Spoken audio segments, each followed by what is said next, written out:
എല്ലാ രാഷ്ട്രീയ പാർട്ടികളും അവരുടേതായ രാഷ്ട്രീയത്തിന് വേണ്ടി കാര്യങ്ങൾ മുമ്പോട്ട് വെക്കാറുണ്ട്. അതായത് ലോകത്ത് നമ്മൾ മനസ്സിലാക്കേണ്ടത് ഇടതുപക്ഷവും വലതുപക്ഷവും എല്ലാ രാജ്യങ്ങളിലും ഉണ്ട്. ഇടതുപക്ഷം എന്ന് പറഞ്ഞാൽ, ലെഫ്റ്റ് വിങ് എന്ന് പറഞ്ഞാൽ ഇക്കോണമി ബേസ്ഡ് പൊളിറ്റിക്സ് ആണ്, അല്ലെങ്കിൽ സാമ്പത്തിക കാര്യങ്ങളെ അടിസ്ഥാനപ്പെടുത്തിയുള്ള രാഷ്ട്രീയമാണ്. വലതുപക്ഷം എന്ന് പറഞ്ഞാൽ ഐഡന്റിറ്റി ബേസ്ഡ് പൊളിറ്റിക്സ് ആണ്, അല്ലെങ്കിൽ സ്വത്വ രാഷ്ട്രീയമാണ്. അമേരിക്കയിൽ എടുത്തു നോക്കിയാൽ ഡൊണാൾഡ് ട്രംപ് അടക്കമുള്ള റിപ്പബ്ലിക്കൻ പാർട്ടിയാണ് അവിടുത്തെ സ്വത്വ രാഷ്ട്രീയം കൈകാര്യം ചെയ്യുന്നത്. ലോക ചരിത്രത്തിൽ ഏറ്റവും കൂടുതൽ കള്ളം പറഞ്ഞ ഭരണാധികാരി ഒരുപക്ഷെ ഡൊണാൾഡ് ട്രംപ് ആയിരിക്കും. അതായത് നിരന്തരം കള്ളം പറയുകയും മിസ്ലീഡിംഗ് സ്റ്റേറ്റ്മെന്റ്സ് നടത്തുകയും ചെയ്യുന്ന ഒരു വ്യക്തിയാണ് എന്ന് നമുക്കെല്ലാം അറിയാം. പക്ഷെ അദ്ദേഹത്തിന് ഇപ്പോഴും അമേരിക്കയിൽ ശക്തമായ ബേസ് ഉള്ളത് അമേരിക്കയിലെ അടിസ്ഥാന ഭൂരിപക്ഷ വിഭാഗമായ സ്വത്വ രാഷ്ട്രീയത്തിൽ വിശ്വസിക്കുന്ന അവിടത്തെയുള്ള വെളുത്തവന്റെ വെളുത്ത പ്രൊട്ടസ്റ്റന്റ് ക്രിസ്ത്യൻ ബേസ് ഉള്ളത് കൊണ്ടാണ്. അവിടുത്തെ ഒരു ഇവാഞ്ചലിക്കൽ ബേസും ഇതിനോടൊപ്പം ചേരുന്ന ഈ ബേസ് ആണ് ഡൊണാൾഡ് ട്രംപിന്റെ ബേസ്. അപ്പൊ ഇതാണ് സ്വത്വ രാഷ്ട്രീയം മുമ്പോട്ട് പോകുന്നത്. അമേരിക്കയിലെ ലെഫ്റ്റ് വിങ് കൈകാര്യം ചെയ്യുന്നത് ജോ ബൈഡനും അവിടുത്തെ ഡെമോക്രാറ്റിക് പാർട്ടിയൊക്കെയാണ്. ജോ ബൈഡൻ കുറെ കൂടെ ഒരു സെൻട്രിസ്റ്റ് ആണ്. ബാരക് ഒബാമ, ജോ ബൈഡൻ ഇത് കുറെ കൂടെ സാമ്പത്തിക കാര്യങ്ങളെ ബേസ് ചെയ്യുന്ന രാഷ്ട്രീയമാണ്. മറ്റേത് സ്വത്വ രാഷ്ട്രീയം ആണ്. അപ്പൊ ഇന്ത്യയില് ഇതേപോലെ റിപ്പബ്ലിക്കൻ പാർട്ടിയുടെ സ്പേസ് കൈകാര്യം ചെയ്യുന്നത് BJP ആണ്. സ്വത്വ രാഷ്ട്രീയം, ഹിന്ദുസ്ഥാൻ എന്നോ അല്ലെങ്കിൽ ഹിന്ദുത്വം എന്നോ തുടങ്ങിയ കാര്യങ്ങൾ പറയുന്ന ഒരു സ്വത്വ രാഷ്ട്രീയം കൈകാര്യം ചെയ്യും. DMK അടക്കമുള്ള AIDMK അടക്കമുള്ളതെല്ലാം സ്വത്വ രാഷ്ട്രീയമാണ്. ദ്രാവിഡ മുന്നേറ്റമാണ് അവർ മുമ്പോട്ട് പോകുന്നത്. നമ്മുടെ മുസ്ലിം ലീഗ് ഒക്കെ അങ്ങനെ ഒരു റൈറ്റ് ഓഫ് സെന്റർ എന്ന് പറയാൻ കഴിയുന്ന കാര്യങ്ങളാണ്. ഇന്ത്യയിലെ ലെഫ്റ്റ് ഓഫ് സെന്റർ പൊളിറ്റിക്സ് പ്രധാനമായി വരുന്നത് ആം ആദ്മി പാർട്ടി വരാറുണ്ട്. അവർ ഇടയ്ക്കിടയ്ക്ക് റൈറ്റ് വിങ് ഫ്ലാഷിംഗ് ചെയ്യാറുണ്ട്. അവർ ഹനുമാൻ ചാലിസ ചൊല്ലും, നമ്മുടെ നോട്ടുകളിൽ ലക്ഷ്മി ദേവിയുടെ ചിത്രം വേണമെന്ന് അരവിന്ദ് കെജ്രിവാൾ പറയും. പക്ഷെ അതൊന്നും അല്ല കോർ. അതൊക്കെ ഒരു പോസ്റ്ററിങ്ങിന് വേണ്ടിയോ ഭംഗിക്ക് വേണ്ടിയോ പറയാൻ വേണ്ടിയോ പറയുന്നതാണ്. അരവിന്ദ് കെജ്രിവാൾ, ഞാൻ നിങ്ങൾക്ക് ഇന്റർനെറ്റ് ഫ്രീ ആയിട്ട് തന്നു, നിങ്ങൾക്ക് ഗ്യാസ് ഫ്രീ ആയിട്ട് തന്നു, നിങ്ങൾക്ക് ബസ് പോകുന്ന യാത്ര ഫ്രീ ആയിട്ട് തന്നു തുടങ്ങിയ കാര്യം. നമ്മുടെ CPM, CPI, കോൺഗ്രസ് ഒരു വലിയ പരിധി, കോൺഗ്രസ്, സോഷ്യലിസ്റ്റുകൾ, കോൺഗ്രസ് ഇത് ലെഫ്റ്റ് ഓഫ് സെന്റർ ആണ് നിൽക്കുന്നത്. അപ്പം BJP എന്ന പാർട്ടി പലപ്പോഴും ഹിന്ദു ഐക്യമെന്ന ആശയമാണ് മുമ്പോട്ട് വെക്കുന്നത്. അവരോട് ചോദിച്ചാൽ അവരത് പറയില്ല. പക്ഷെ അവർ ദേശീയത, ഭാരത് മാതാക്കി ചെയ്യുന്നൊക്കെ പറയും. പക്ഷെ വിഘടിച്ച് കിടക്കുന്ന ഭൂരിപക്ഷ സമുദായത്തെ ഒരുമിപ്പിക്കുന്ന രാഷ്ട്രീയമാണ് ചെയ്യുന്നത്. ഇപ്പം കേരളത്തിൽ നോക്കുകയാണെങ്കിൽ കേരളത്തിൽ ഏകദേശം 12% നായർ സമൂഹമുണ്ട്, 22% ഈഴവ സമൂഹമുണ്ട്, ഏകദേശം 10% നമ്മുടെ പിന്നോക്ക SC/ST വിഭാഗങ്ങൾ, ബാക്കി OBC-കൾ, അങ്ങനെ ഒരു 10%, 12% ഉണ്ട്. 1 മുതൽ 2% വരെ ബ്രാഹ്മണരുണ്ട്.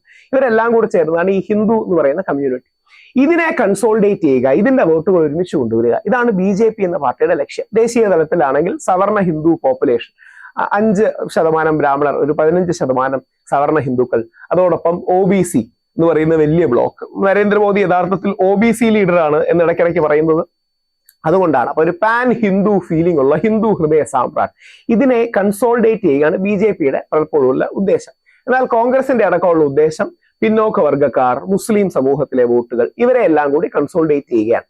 അപ്പോ ലോകത്ത് എല്ലായിടത്തും കാണുന്നതാണ് ഈ ലെഫ്റ്റ് ഓഫ് സെന്റർ നിൽക്കുന്നവർ ഡോമിനന്റ് അല്ലാത്ത ഐഡന്റിറ്റി, അതായത് ഇന്ത്യയിലെ ഡോമിനന്റ് ഐഡന്റിറ്റി അല്ല നമ്മുടെ മുസ്ലിം സഹോദരങ്ങൾ. അപ്പോൾ അവരെയും കൂടെ കൂട്ടുന്നു. ഇപ്പൊ അമേരിക്കയിലാണെങ്കിൽ കറുത്ത വർഗ്ഗക്കാരെ കൂടെ കൂട്ടുന്നു, ലറ്റീനോകളെ കൂടെ കൂട്ടുന്നു, അവിടുത്തെ കോണ്ടെക്സ്റ്റിൽ പറയുകയാണ്. അപ്പൊ അങ്ങനെ ലെഫ്റ്റ് ഓഫ് സെന്റർ നിൽക്കുന്നവരെ ഒരുമിച്ച് കൂട്ടുന്നതാണ്, അല്ലെങ്കിൽ ലെഫ്റ്റ് ഓഫ് സെന്റർ നിൽക്കുന്നവരെയും പിന്നോക്ക ഐഡന്റിറ്റീസിനെയും ഒരുമിച്ച് ചേർക്കുന്നതാണ് പലപ്പോഴും ഈ ലെഫ്റ്റ് വിങ് എക്കണോമിക്സ് അല്ലെങ്കിൽ സെന്റർ ലെഫ്റ്റ് എക്കണോമിക്സ്. അപ്പം BJP CAA അടക്കമുള്ള വിഷയങ്ങളിൽ, ശ്രീരാമക്ഷേത്രം അടക്കമുള്ള വിഷയങ്ങളിൽ ഒരു ഹിന്ദു മെജോറിറ്റേറിയൻ എന്ന് പറയുന്ന ഫീലിംഗ് ഉണ്ടാക്കാൻ ശ്രമിക്കുന്നു എന്ന് പറഞ്ഞാൽ സത്യമാണ്. എല്ലാവർക്കും അറിയാമല്ലോ, അല്ലെന്ന് പിന്നെ പറയേണ്ട ആവശ്യമുണ്ട്. CAA രാജ്യത്തെ മുസ്ലിങ്ങൾക്ക് നന്മയ്ക്ക് വേണ്ടിയിട്ട് ചെയ്യുന്നതാണെന്ന് പറയേണ്ട ആവശ്യമുണ്ട്? അതൊന്നുമില്ല. നമ്മൾ ഈ കള്ളം പറയണ്ട.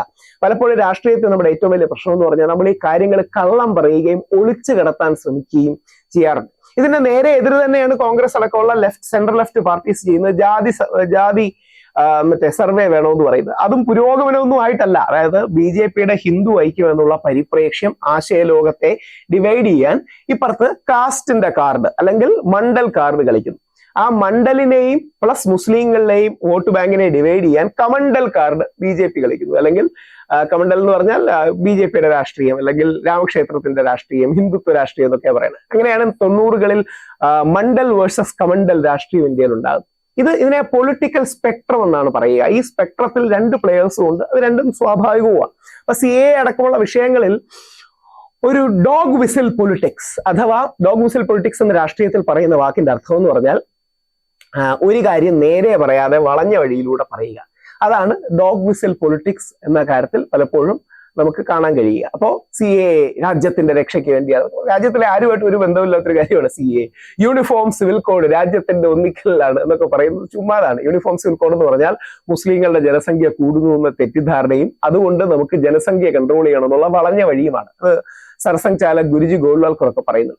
അല്ലെങ്കിൽ തിരിച്ച് ജാതി രാഷ്ട്രീയം പാവപ്പെട്ട പിന്നോക്കക്കാരെ ഉദ്ധരിക്കാനാണെന്ന് പറയുന്നത് ഡോഗ് വിസിൽ പൊളിറ്റിക്സ് ആണ്. ഈ ഹിന്ദു വോട്ട് ബാങ്കുകളിൽ വിള്ളൽ വീഴ്ത്താനുള്ള ഒരു ലെഫ്റ്റ് ഓഫ് സെന്റർ രാഷ്ട്രീയത്തിന്റെ സ്ട്രാറ്റജിയാണ്. ഇതാണ് ഇന്ത്യയുടെ ഒരു രാഷ്ട്രീയ ഭൂമിക. ഇതിൽ CAA അടക്കമുള്ള വിഷയങ്ങൾ ഇരു പാർട്ടികളും അവരുടേതായ രീതിയിൽ രാഷ്ട്രീയത്തിന് വേണ്ടി ഉപയോഗിക്കാറുണ്ട്. അപ്പൊ CAA കൊണ്ട് ഇന്ത്യയിലെ ഒരു മുസ്ലിമിനും പ്രശ്നമില്ല, പക്ഷേ മുസ്ലിമിന് പ്രശ്നമുണ്ട് എന്ന രീതിയിൽ പ്രൊജക്ട് ചെയ്യുന്നതാണ് ലെഫ്റ്റ് ഓഫ് സെന്ററിന്റെ രാഷ്ട്രീയം. CAA കൊണ്ട് ഇന്ത്യയിലെ ഒരു ഹിന്ദുവിനും ഒരു ഗുണവുമില്ല, അതാണ് സത്യം. ഇന്ത്യയിലെ ഹിന്ദുക്കൾക്ക് ഒരു ഗുണവുമില്ല. പക്ഷേ ഇതെന്തോ രാജ്യരക്ഷയ്ക്ക് വേണ്ടിയാണ് അല്ലെങ്കിൽ രാജ്യത്തിന്റെ നന്മയ്ക്ക് വേണ്ടിയാണെന്ന് പ്രൊജക്ട് ചെയ്യുക. പിന്നെ ഒരു കാര്യം എന്നും ഓർക്കുക, പാകിസ്ഥാനി ഹിന്ദുവിനേക്കാൾ എനിക്കെന്നും പ്രധാനം ഇന്ത്യൻ മുസ്ലിമാണ്. പാകിസ്ഥാനി ഹിന്ദുക്കൾക്ക് എന്തെങ്കിലും ബുദ്ധിമുട്ടുണ്ടെങ്കിൽ നമ്മൾ സഹായിക്കണം, സപ്പോർട്ട് ചെയ്യണം. പക്ഷെ പാകിസ്ഥാനിലെ ഏത് ഹിന്ദുവിനെ നമുക്കറിയാം, ബംഗ്ലാദേശിലെ ഏത് ഹിന്ദുവിനെ നമുക്കറിയാം. എനിക്കറിയാവുന്ന ഇന്ത്യയുടെ വെളിയിലുള്ള ഏക ഹിന്ദു നമ്മുടെ യോദ്ധ സിനിമയിലെ നേപ്പാളിലെ കുട്ടിമാമയാണ്. കുട്ടിമാമയെ കാണാൻ മോഹൻലാൽ പോയതല്ലാതെ ഈ നേപ്പാളിലെ ഹിന്ദു എന്ന് പറഞ്ഞാൽ നമുക്ക് എന്ത് ബന്ധമുണ്ട്? നമ്മുടെ കൂടെ ജനിച്ചു വളർന്ന റഹീമോ അല്ലെങ്കിൽ നമ്മുടെ കൂടെ ജനിച്ചു വളർന്ന റാഫേലോ ഇവരൊക്കെ ഉള്ളതായിട്ടേ നമുക്ക് ബന്ധം. പാകിസ്ഥാനിലെ ഹിന്ദുക്കളെ രക്ഷിക്കുന്നതിനേക്കാൾ ഇന്ത്യയിലെ മുസ്ലിങ്ങളുടെ മനസ്സ് കാക്കുന്നതാണ് നമ്മൾ പ്രധാനമായി ചെയ്യേണ്ടത്. എന്നാൽ CAAക്ക് പ്രകടമായി അല്ലെങ്കിൽ ആർക്കും പ്രകടവും അപ്രകടവുമായിട്ട് ആരെയും ദോഷവൽക്കരിക്കുന്ന യാതൊരു കാര്യവുമില്ല. ഇതിന്റെ എല്ലാം ഉള്ളിൽ പൊളിറ്റിക്സ് ഉണ്ട്. ഇതിനെ പോസ്ചറിങ് എന്നാണ് പറയുക. അതായത് കാണിക്കാൻ വേണ്ടി ചെയ്യുക, ഞങ്ങൾ എന്തോ വലിയ കാര്യം ചെയ്തു എന്ന് പറഞ്ഞ് ചെയ്യുക. അങ്ങനെ ഇരു വിഭാഗങ്ങളും ചെയ്യുന്നുണ്ട്. അതാണ് CAA അനുകൂല CAA വിരുദ്ധ രാഷ്ട്രീയത്തിന്റെ ഒരു പോസ്ചറിങ് അല്ലെങ്കിൽ അന്തർധാര എന്ന് നമുക്ക് പറയാം.